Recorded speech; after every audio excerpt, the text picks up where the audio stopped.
नमः श्रीवर्धमानाय निर्धूत कलिलात्मने सालोकानां त्रिलोकानां यद्विद्या दर्पणाय धम्बो मंगल मुक्तिट्टम अहिंसा संयमोतवो देवावीतम नमस्सन्ति जस दम्बे से।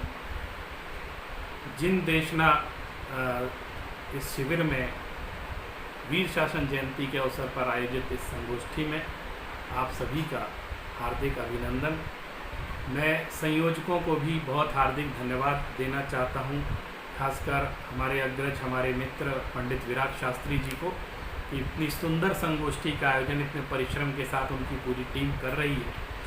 आज मुझे जिस विषय पर बोलना है वो यह है कि भगवान महावीर के शासन से क्या विश्व की शांति संभव है। आप विचार करें कि यदि भगवान महावीर का शासन नहीं होता तो आज जो विश्व में जो थोड़ी बहुत शांति दिखलाई दे रही है वो भी नहीं होती। भगवान महावीर का सबसे बड़ा जो सर्वोदय का सिद्धांत था वो किसी एक जीव, किसी एक संप्रदाय तक सीमित नहीं था, बल्कि संपूर्ण विश्व के सभी जीवों के लिए उनका सिद्धांत समर्पित था। ये हम जानते हैं। हम कुछ बातों पर विचार करेंगे आज कि आखिर भगवान महावीर ने ऐसा क्या किया। हमको सोचना है इस बारे में, ऐसा क्या किया। जैसे वर्तमान में चर्चा चलती है कि विश्व शांति के उपाय किए जाएं, तो हम लोग क्या करते हैं विश्व शांति के लिए वर्तमान में जो प्रयास हो रहे हैं उसमें क्या क्या किया जाता है। शिखर सम्मेलन होते हैं, वार्ताएं होती हैं, समझौते होते हैं, जुलूस निकाले जाते हैं, सभाएं होती हैं, भाषण होते हैं, प्रवचन होते हैं, और कई जगह यज्ञ होते हैं कि विश्व शांति करनी है तो यज्ञ करें। मैं एक दिन सोच रहा था कि भगवान महावीर ने आखिर विश्व शांति के लिए किया क्या। तो इसमें से तो मुझे कुछ भी नज़र नहीं आ रहा कि भगवान महावीर ने विश्व शांति के लिए कुछ किया हो, जो हम लोग जो सोचते हैं समझते हैं। लेकिन भगवान महावीर ने जो किया वो किसी से छिपा नहीं है। वास्तविकता ये है कि हम जिस कारण से विश्व शांति की स्थापना करना चाहते हैं उन कारणों से विश्व शांति स्थापित होती नहीं है। वास्तविकता ये है भगवान महावीर ने जो किया, यदि हम वो करेंगे तो विश्व में शांति स्थापित हो सके। मेरे पास इस तर्क का, इस तथ्य के लिए एक बहुत मजबूत तर्क है।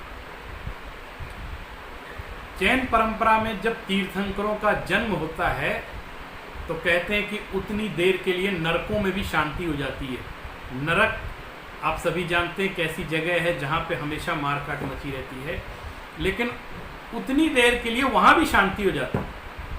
तो क्या कारण है, वहाँ शांति क्यों हो जाती है? मैं मानता हूँ यही सबसे बड़ी विश्व शांति है, जब तीनों लोकों में शांति स्थापित हो जाए। तो तीर्थंकर का अपना ऐसा प्रभाव होता है कि ना तो वो कोई जुलूस निकालते हैं, ना घर घर जा कर के शांति को उपदेश दे रहे हैं, न लोगों से वो कह रहे हैं ये बात। सिर्फ उनका जन्म हुआ और पूरे तीनों लोक में शांति छा गई, उतनी देर के लिए मारकाट बंद हो गई। क्यों? क्योंकि उनके पास आत्मशक्ति है, अनंत ज्ञान, अनंत दर्शन, अनंत वीर, अनंत सुख है उनके अंदर। उस चीज को उन्होंने प्राप्त किया है। इससे ये बात सिद्ध होती है कि आत्म शांति से ही विश्व शांति संभव है। महात्मा गांधी ने क्या किया? जब चारों तरफ अशांति होती थी तो वो क्या करते थे? उपवास कर लेते थे, मौन धारण कर लेते थे, ध्यान करने लगते थे। वास्तव में आज भी यदि विश्व में शांति स्थापित करनी है तो आपको अध्यात्म की शरण में जाना पड़ेगा, अहिंसा की शरण में जाना पड़ेगा, शाकाहार को अपनाना होगा, तभी विश्व में शांति स्थापित हो सकती है। ये भगवान महावीर की देशना में आया है। और अगर भगवान महावीर के सिद्धांतों को जितने अंशों में हम पाल रहे हैं उतने अंशों में हम सुखी हैं, शांत हैं, और जितने हम अशांत हैं या दुखी हैं उसका कारण ये है कि हम भगवान महावीर के सिद्धांतों का अक्षरशः पालन नहीं कर रहे हैं। हम वीर की देशना को अक्षरशः मान नहीं रहे हैं। मेरे सामने सैकड़ों प्रमाण है, मैं आपको सिद्ध कर सकता हूँ। एक अहिंसा दर्शन नाम की पुस्तक है, अहिंसा दर्शन एक अनुचिंतन। ये मंगलायतन विश्वविद्यालय में जब कोर्स प्रारंभ हुआ था तब मैंने उस समय अहिंसा पर बहुत सारा संग्रह किया था और मैटर लिखा था, उसी के आधार पर ये पुस्तक तैयार हुई है।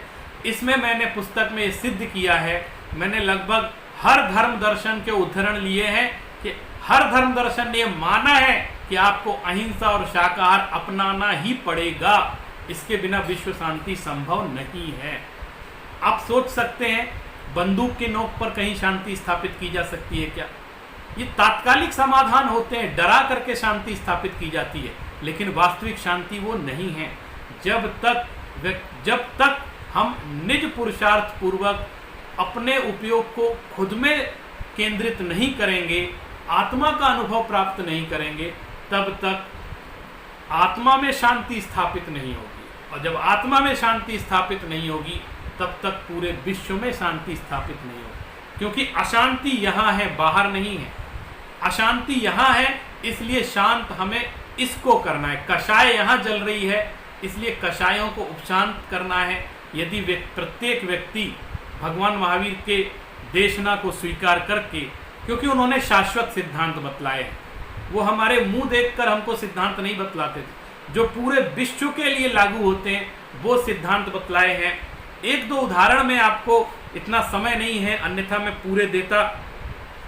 कबीर ने एक बहुत अच्छी बात कही कि दिन को रोजा रहत है, रात हनत है गाय, और ये खून ये बंदगी कहो क्यों खुशी खुदाए। अब देखो, मैं मानता हूं ये सारा का सारा प्रभाव भगवान महावीर का है। रविदास जी लिखते हैं, तिल भर मछली खाए के कोटि गौ दे दान, काशी करवत ते मरे तोहू नरक निदान। आप देखिए, ये भी प्रभाव भगवान महावीर के उपदेशों का है।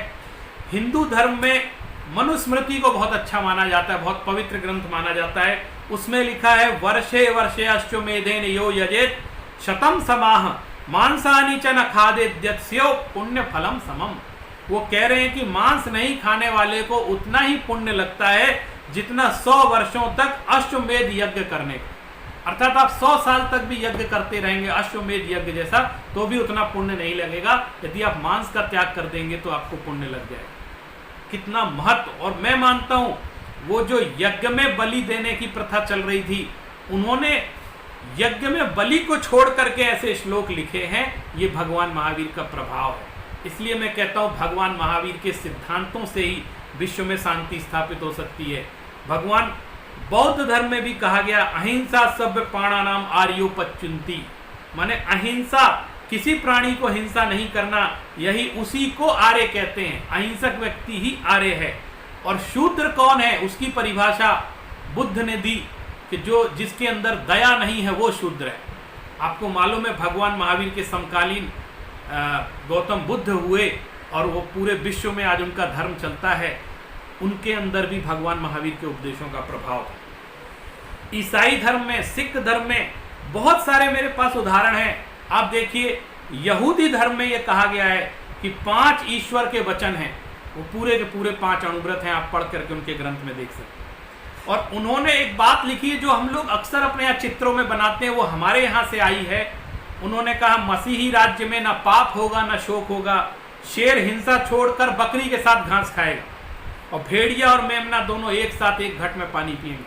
आपने देखा होगा सब जगह हमारे शास्त्रों में जो ये उदाहरण आए हैं, चित्र हर जगह लगे रहते हैं।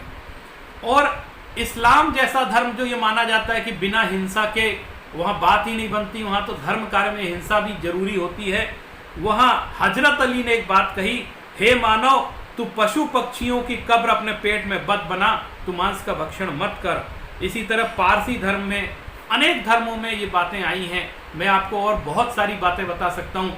मैं ये मानता हूँ वीर देशना का ये प्रभाव था कि ऐसे ऐसे हिंसक लोग भी अहिंसा की बातें करने लगे थे, क्योंकि शांति सभी को पसंद है। यदि शांति नहीं होगी जीवन में तो धर्म की शुरुआत नहीं हो सकती। इसलिए मैं ये मानता हूँ कि भगवान महावीर ने आत्म शांति का मार्ग हमको सबको बताया कि बाहरी आचरण में हम अहिंसा और शाकाहार का पालन करें और अपनी आत्मा की तरफ अपने उपयोग को केंद्रित करें, आत्म शांति को प्राप्त करें, तभी हम निश्चित रूप से विश्व शांति की स्थापना कर सकते हैं।